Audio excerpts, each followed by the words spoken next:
Bonjour à tous, Cortex Libris, épisode 7. Toile des neiges. Est-ce que vous êtes familier avec le concept d'oligarchie ? Parce que c'est un mot qu'on entend de temps en temps et qui mérite d'être précisé. Du coup, qu'est-ce qu'on fait quand on ne connaît pas la signification exacte d'un mot ? Ferme sa gueule. On va voir dans le dictionnaire.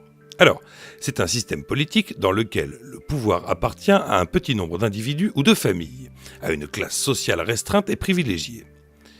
Ce qui est intéressant avec ce concept, c'est qu'on le retrouve essentiellement aux extrémités de l'échiquier politique.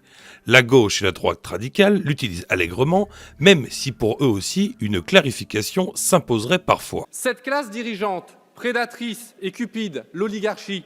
Pour la gauche radicale, l'oligarchie serait, selon moi, le nouveau nom du grand capital. Ce terme issu de la pensée marxiste est tombé en désuétude et un autre vient donc s'y substituer. Nous opposons le peuple à l'oligarchie. Pour la droite radicale, maintenant, il s'agit des grands décideurs mondialistes qui œuvrent pour l'ouverture des frontières et les mouvements de population. Mais on entend aussi la droite radicale évoquer l'oligarchie financière et tancer les grands détenteurs de capitaux. Les oligarchies financières sont tentées de porter atteinte à la liberté de parole. À noter une petite exception avec l'Union populaire républicaine, qu'il serait hasardeux de décrire, me semble-t-il, comme un parti radical, mais qui critique ouvertement l'oligarchie en tant qu'euro-atlantiste. Qui va vraiment faire trembler toute l'oligarchie sur ses bases. Alors, la question qui se pose est évidemment la suivante. Sommes-nous, en France, sous un régime oligarchique ? Avant de donner mon propre point de vue, je voulais poser deux questions à certaines de mes connaissances. Comment définiriez-vous le concept d'oligarchie et pensez-vous qu'une oligarchie soit à l'œuvre en France ? 10 d'entre eux ont bien voulu jouer le jeu, ça n'a donc aucune valeur statistique, mais ça va peut-être nous éclairer sur la perception qu'ont certains à ce sujet. Écoutons ce qu'ils ont à dire.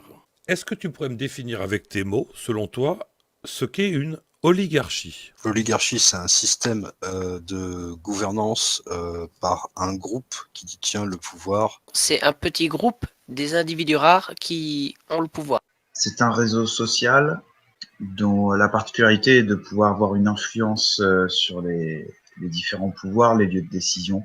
Ça peut être dans les médias, dans la finance, dans la politique, partout où ça compte et où ça peut changer les choses. En fait, c'est le pouvoir des puissants, je crois, des puissants ou du petit nombre. C'est un certain nombre de personnes qui font partie du top niveau, du haut de la pyramide, et qui s'accaparent le pouvoir. Un groupe d'individus d'influence, de pouvoir, cherchant à étendre ces derniers au détriment du reste de la population. Et l'oligarchie, ce serait l'ensemble de ces individus qui formeraient du coup un gouvernement, quoi.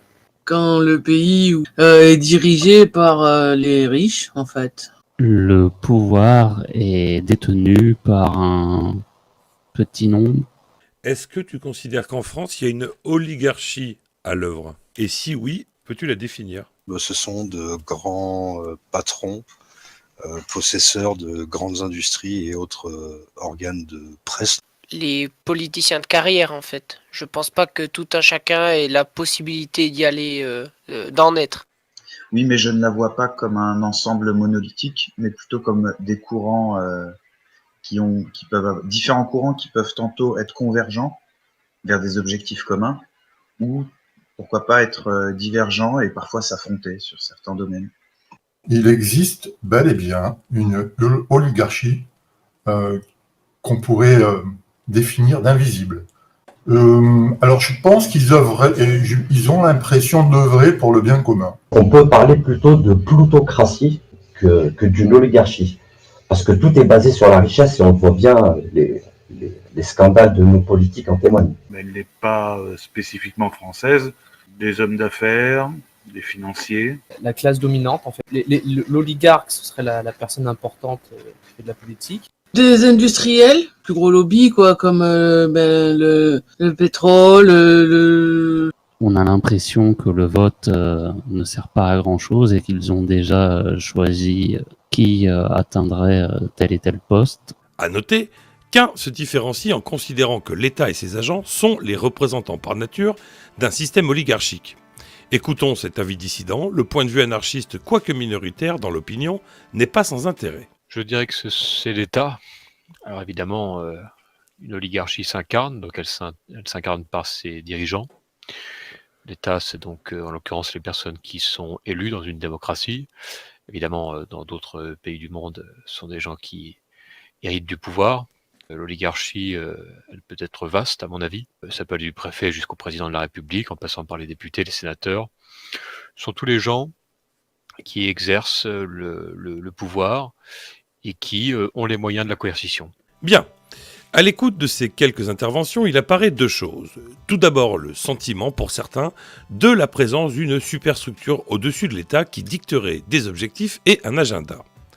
Mais surtout, quand il s'agit de décrire cette classe oligarchique, la vision devient très imprécise. Chacun y va de son intuition et c'est très difficile de faire le tri.